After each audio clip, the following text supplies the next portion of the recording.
오늘은 출애굽기 13장 17절에서 22절까지 말씀인데요.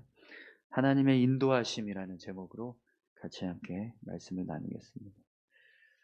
오늘 본문 말씀을 보면 하나님께서 이스라엘 백성들을 가나안 땅으로 인도하시는 그 여정을 설명하고 있는데요. 특별히 홍해 길을 향해서 홍해를 향한 광야길을 하나님께서 인도하시는 이유를 설명하고 있습니다.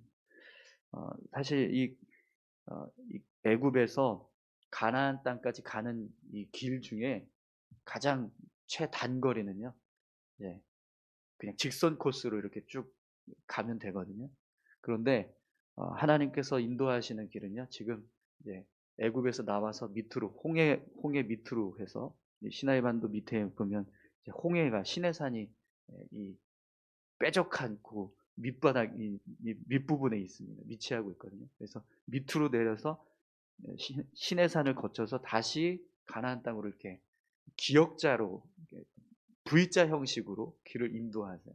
원래는 이렇게 가면 되는데 이렇게 지금 길을 인도하시는 거죠. 근데 그 이유를 오늘 말씀을 통해서 설명하고 계십니다. 지금 이스라엘 백성들은 이제 막 애굽에서 이제 출애굽을 해서 가나안 땅을 향해서 이제 나아갑니다. 네. 그렇기 때문에 사실은 그동안 뭐 430년 동안 이스라엘 백성들이 이 애굽 땅의 삶을 살아가면서 우리나라, 우리 민족 이런 국가의 개념은 전혀 없었습니다. 그냥 단지 애굽에서 어 많은 숫자로 성장했을 뿐이지 국가적인 개념을 가지고 우리가 이스라엘이라고 하는 나라로서의 어떤 그런 이제 모습으로 이들이 살지 않았습니다. 그래서 어 그냥 출애굽한 이후에 그들은요 그냥 피난민이었어요. 어떤 국가적인 어떤 이 생각을 가지고 '나라를 지켜야 된다. 우리가 어떻게 하면 전쟁을 치를 것인가. 어떤 경제적인 어떤 활동을 할 것인가. 정치적으로는 어떻게 뭘 세울 것인가.' 이런 사회적인 기반이 국가적인 기반이 전혀 없었습니다. 그러다 보니까 혹시라도 전쟁을 겪게 되면 이들이 다시 애굽으로 돌아가자 이런 마음이 생길까 봐 일부러 하나님께서 블레셋 땅을 거쳐서 가면 바로 그냥 금방 한 뭐 일주일이면 갈 수 있는 거리를 한 달에 걸쳐서 한 달에 걸쳐서 갈 수 있는 거리로 지금 길을 인도하고 계시는 거죠. 17절 말씀 함께 보겠습니다. 바로가 백성을 보낸 후에 블레셋 사람의 땅의 길은 가까울지라도 하나님이 그들을 그 길로 인도하지 아니하셨으니 이는 하나님이 말씀하시기를 이 백성이 전쟁을 하게 되면 마음을 돌이켜 애굽으로 돌아갈까 하셨습니다. 아멘. 이스라엘 백성들이 이제 출애굽해서 나오자마자 블레셋 땅을 향해서 가면 이 블레셋 사람들은 굉장히 호전적이고 또 전쟁을 좋아하는 그런 민족이거든요. 그러다 보니까 애굽 백성들을 그냥 가만히 통과시킬 일이 없는 거예요. 분명히 전쟁을 치러서 가야 되는데 물론 하나님께서 이스라엘 백성들을 지켜 주셔서 그 전쟁을 이기게 하실 겁니다. 분명히 약속하신 땅으로 하나님께서 인도하신다고 하셨기 때문에 블레셋 사람들이 전쟁을 일으켜서 그들을 막고 이 이스라엘 백성들과 싸워서 통과하는 그런 과정들이 거친다 할지라도 분명히 그 과정을 승리케 하시고 가나안 땅을 향해서 갈 수 있도록 인도하실 거예요. 그럼에도 불구하고요 하나님이 지금 이스라엘 백성들의 상태는 그런 모든 것들을 다 견디고 이해하고 또 그걸 다 자연스럽게 받아들여서 우리가 이렇게 싸워야 된다. 우리가 이렇게 나라를 지켜야 된다. 이런 생각을 할 수 있는 전혀 여력이 없었다라는 거예요. 그래서 그들이 전쟁을 피할 수 있도록 홍해길로 해서 길을 안내하신다라고 말씀하시는 거죠. 그런 마음이 만약에 그런 전쟁이 일어났을 때는 이들이 100% 이제 애굽으로 다시 돌아가야 돼. 우리 어떻게 우리가 가나안 땅을 갈 수 있겠냐 이러면서 100% 애굽으로 돌아가자 이런 마음이 생길 걸 너무 잘 아셔서 하나님께서 이제 홍해길로 그들의 여정을 인도하신다라는 거예요. 여러분 하나님은요. 이스라엘 백성들의 지금 모습을 아주 세심하게 헤아려서 그들의 길을 인도하고 계십니다. 그들의 마음 상태, 또 심리적인 어떤 상태, 또 그들의 어떤 현실적인 모든 문제들, 애굽 땅에서 430년 동안 노예로 살다가 이제 막 이제 피난민처럼 나왔는데 뭐 무기도 없고 또뭐 싸울 수 있는 어떤 그런 기술도 없고 이런 모든 것들을 다 고려하셔서 지금 그들의 길을 이끌어 가고 계신다는 거죠. 여러분 이 모습을 볼 때요. 하나님은 우리를 너무나 잘 아신다는 걸 알게 됩니다. 마태복음 10장 30절에 보면 이런 말씀이 있습니다. 너희에게는 머리털까지 다 세신 바 되었나니. 하나님께서 우리를 아시는데요. 얼마큼 세밀하게 아시냐면 우리 머리카락이 몇 개인지 하나님 아신다고 말씀하십니다. 네. 저희는 우리 머리카락이 몇 개인지 우리는 모르잖아요. 그런데 하나님은 우리 머리카락이 몇 개인지 아신다는 거예요. 여러분 나중에 천국 가면 저희가 하나님께 몇 가지 물어봐야 될 질문들이 있는데 그 중에 하나가 우리 머리카락은 몇 개입니까? 라는 거. 네. 그거 궁금하지 않으세요? 네. 나중에 한번 하나님 보시면 물어보시죠. 저는 몇 개입니까? 하고요. 네. 그만큼 하나님께서 우리를 너무나 잘 아세요. 네. 오히려 나보다 나를 더 잘 아시는 분이죠. 그런 하나님께서 우리를 인도하시고 지켜가신다고 생각을 해보세요. 그럼 여러분 우리가 하나님께 우리의 삶을 맡겨드리고 우리의 삶을 하나님 앞에 온전히 내어드렸을 때 하나님 우리를 어떻게 하실까요? 우리의 길을 어떻게 이끌어 가실까요? 내가 계획한 것보다 내가 생각했던 것보다 더 좋은 방법, 더 온전한 방법으로 우리의 삶을 인도하신다는. 왜냐하면 나보다 나를 더 잘 아시는데 내게 딱 맞는 게 뭔지 하나님은 아시잖아요. 그죠? 그래서 하나님께서 지금 이스라엘 백성들의 길을 인도하시는 것처럼 그렇게 우리의 삶도 온전하게 인도해 가실 줄 믿습니다. 그래서 여러분 우리가 하나님 앞에 이런 믿음의 고백을 가지고 있어야 합니다.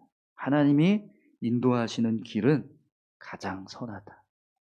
하나님께서 이루시는 일이 가장 올바르다. 이것을 우리가 믿음으로 고백하면서 삶을 살아갈 때 정말 그렇게 하나님께서 우리의 삶을 가장 좋은 길로, 가장 선한 길로 인도해 가실 줄 믿습니다. 여러분 오늘 말씀을 보면 하나님께서 이스라엘 백성들에게 길을 인도하실 때 어떻게 그들을 인도해 가시죠? 불기둥과 구름기둥으로 그들을 이끌어 가세요. 우리 20절에서 22절까지 말씀 보겠습니다.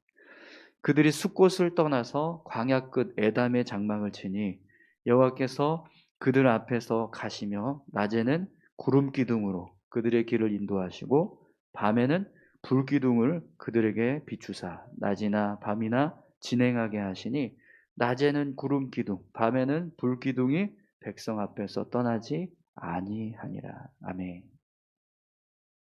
이들이 숫곳을 떠나서 이제 광야로 나아갑니다. 광야로 가서 에담이라고 하는 이제 광야 끝 지역에 장막을 치고 잠시 머무르는데 그때부터 하나님이요 불기둥과 구름 기둥으로 그들을 인도하기 시작하세요.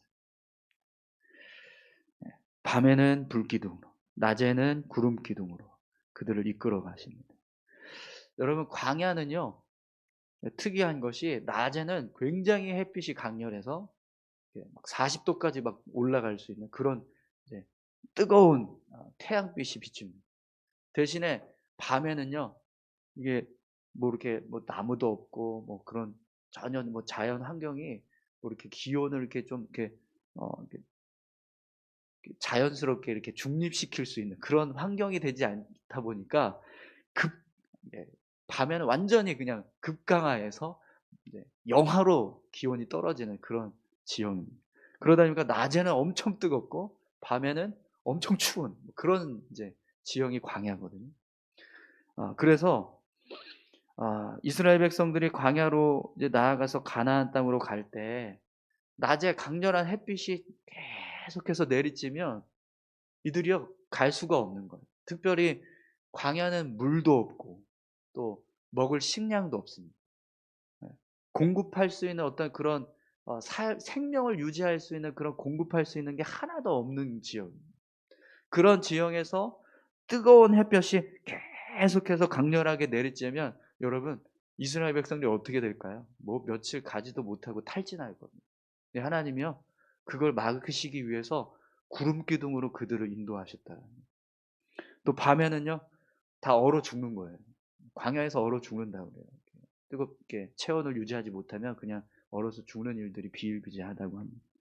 그런 추위에 이스라엘 백성들이 그냥 그대로 노출되면 어떻게 될까요? 뭐 땔감을 구할 수도 없고 또 그렇다고 뭐 어디서 기름을 가지고 와서 뭐 난로를 때울 수도 있는 것도 아니고 그렇기 때문에 그 추위를 견딜 수 없을 텐데 그걸 견딜 수 있게 하시기 위해서 불기둥을 허락해 주셨다. 그것도 여러분 한번 생각해 보세요. 불기둥이 이렇게 확 타오르고 있는데 가까운 데에 있는 이스라엘 백성들은 어떻게 될까요? 타지 않을까요? 이 불기둥이 그냥 불기둥이 아니라 빛만 내는 불기둥이 아니라 열기가 있는 불기둥이거든요. 근데 그 불기둥이 이스라엘 진영 앞에서 이렇게 그들을 인도해 가고 계세요. 그래서 그 불기둥의 온기가 이스라엘 백성들을 다 따뜻하게 지금 지켜준단 말이죠. 그러면 그 불기둥과 제일 가까운 쪽에 있는 사람은 어떻게 될까요? 뜨거워 죽든가 그래야 되잖아요. 근데 그런 일이 없었어요. 네. 나중에 하나님이 어 이제 이스라엘 백성들이 죄에 막 이렇게 불순종하고 죄를 지으니까 그때 가서 어떻게 하시죠? 불기둥으로 끄트머리를 사르셔서 심판하시는 일을 행하시잖아요. 그러니까 그 불이 얼마나 강렬한지를 알 수 있습니다. 그런데 그 불이 이스라엘 백성들을 인도하는 동안에는요. 그냥 따뜻하게 그들의 체온을 유지할 수 있는 불기둥으로 그렇게 세워 주시더라는 여러분 하나님께서 이렇게 이스라엘 백성들을요 완벽하게 보호하십니다. 마치 어 생명싸개 안에 이렇게 담아 놓으신 것처럼 그렇게 불기둥과 구름기둥으로 이스라엘 백성들이 광야를 통과해서 가나안 땅을 갈 수 있도록 그렇게 그들을 인도해 가고 계신다는 여러분 이 모습을 통해서 우리가 한 가지 깨닫게 되는 것은요.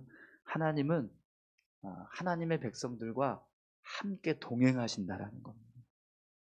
오늘 저와 하나님이 함께하고 계신다는 것을 믿으십니까? 네, 여러분들이 하나님께서 함께 동행하고 계신다는 사실을 기억하시기 바랍니다. 내가 지금 그냥 혼자 가는 것처럼 내가 홀로 외롭게 걸어가는 것처럼 그렇게 느껴질 수 있지만 그게 아니라는 거예요. 우리 사방을 둘러싸서 우리를 비추고 계시는 하나님이 있다라는 겁니다. 그걸 우리가 그 사실을 늘 기억하고 그 하나님 앞에 우리의 삶을 맡겨드리는 그런 믿음의 삶이 되기를 소망합니다. 특별히 하나님은요. 이렇게 가장 적절한 방법 광야에서 햇빛을 가리기 위해서 가장 좋은 방법 구름 기둥을 만드시고 또 그 추위를 견디기 위해서 불 기둥을 세우시는 그런 지혜로우신 분이십니다. 그렇기 때문에 우리는요. 그런 하나님을 신뢰하고 또 의지하면서 삶을 살아가야 될 줄로 믿습니다. 오늘 저와 여러분들이 그렇게 하나님 앞에 삶을 맡겨드리고 하나님 인도해 달라고 하나님 저의 길을 이끌어 주십시오. 이렇게 믿음으로 고백하면서 나아가실 때 하나님께서 선하게 우리의 삶을 이끌어 가실 줄 믿습니다. 여러분 오늘 본문 말씀을 보면은요. 이스라엘 백성들이 애굽에서 나올 때 누구의 유고를 가지고 나왔다라고 말하죠? 요셉의 유고를 가지고 나왔다. 이렇게 기록하고 있습니다. 18절, 19절 잠깐 보겠습니다. 그러므로 하나님이 홍해의 광야길로 돌려 백성을 인도하심에 이스라엘 자손이 애굽 땅에서 대열을 지어 나올 때에 모세가 요셉의 유고를 가졌으니 이는 요셉이 이스라엘 자손으로 단단히 맹세하게 하여 이르기를 하나님이 반드시 너희를 찾아오시리니 너희는 내 유고를 여기서 가지고 나가라 하였음이니라. 아멘. 하나님께서 이스라엘 백성들을 광야로 인도하셔서 출애굽을 합니다. 그런데 요셉이요, 죽기 전에 그런 유언을 남겼어요. 하나님이 반드시 이스라엘 백성들을 구원하실 거다. 그때 내 유고를 가지고 나와라. 이렇게 유언을 했어요. 근데 그 유언을 모세가 알고요, 요셉의 유고를 가지고 나와요. 여러분, 400년, 아마 요셉이 죽고 나서 이스라엘 백성들이 이렇게 노예 생활을 하게 된 그 과정들이요, 적어도 400년 동안 그런 긴 시간이 흘러서 출애굽을 했거든요. 그러면 한 사람의 유언이 400년 후에 이렇게 그대로 성취가 되려면 어떻게 해야 될까요? 그게 계속해서 누군가에게는 기억되고 되새겨져서 그때 누가 이렇게 얘기했었지, 그러니까 이걸 우리가 해야지, 이렇게 돼야 되는데 그게 쉬운 일이 아니잖아요. 그런데 하나님께서 이 요셉이 유언한 그 마지막 말씀을 기억하셔서 그 유고를 모세가 들고 나오게 하셨다라는 겁니다. 여러분, 하나님은요, 200만 명이 넘는 수많은 이스라엘 백성들을 출애굽시키시는 분이신과 동시에 한 사람의 인생 가운데 마지막 그 생명을 끊으면서 말한 그 유언조차도 기억하셔서 그걸 성취해 가시는 하나님이십니다. 얼마나 놀랍습니까? 하나님은 이 세상 우주 만물을 다 다스리고 계시지만, 그래서 너무 바빠가지고 우리 개개인 한 사람, 하나님의 사람들 한 사람 한 사람의 기도 제목과 그들의 삶의 모든 어떤 삶의 모습들을 간섭하지 못하고 주장하지 못하시는 그런 분이 아니라, 한 사람 한 사람의 삶조차도 하나도 놓치지 않고 하나하나 다 주장하시고 이끌어 가시는 그런 하나님이시라는 거죠. 수백만 명의 대군을 이끌면서도 한 사람을 기억하셔서 그 사람의 소원을 성취해 가시는 그런 하나님이십니다. 그렇기 때문에 여러분, 하나님이 내 기도 들으실까? 교회를 이끌어 가시는 일도 바쁘신데 이 수많은 하나님의 교회들을 다스리시고 주장하시는 것도 바쁘신데, 나라를 세우고 경영하는 것도 바쁘신데 나까지 신경 쓰실 수 있을까? 여러분, 그런 생각은 추호도 하지 마십시오. 하나님은 여러분 한 사람의 인생까지도 세밀하게 주관하시고 다스리시는 분이십니다. 아멘이신가요? 네. 그 하나님을 믿으시고 오늘 우리의 삶을 하나님께 맡겨드리시기 바랍니다. 하나님, 오늘 제가 이런 일이 있는데 이 일을 인도해 주십시오. 이렇게 우리가 기도하면 그 기도에 하나님께서 응답하시고 선하게 인도해 가실 줄 믿습니다. 우리 같이 함께 이 시간 기도하겠습니다. 함께 기도하실 때요, 우리 이스라엘 백성들을 광야길로 인도해 가시는 하나님, 그냥 대충 아무렇게나 그들을 이끌어 가시는 게 아니라 가장 좋은 길로, 그리고 가장 좋은 방법으로 그들을 인도해 가십니다. 그렇게 그들을 주장하시고 이끌어 가시는 그 하나님이 오늘 우리의 삶도 인도하시고 또 이끌어 가시는 줄 믿습니다. 우리의 인생 여정을 하나님 앞에 맡겨드리고 하나님을 붙잡고 의지해서 하나님 따라서 나아갈 수 있는 우리 모두가 되게 해달라고 우리 다 같이 함께 기도하겠습니다. 하나님 아버지, 감사합니다. 이스라엘 백성들을 지키시고 또 보호하시고, 하나님 아버지, 저들의 삶을 인도하시고 또 광야의 여정을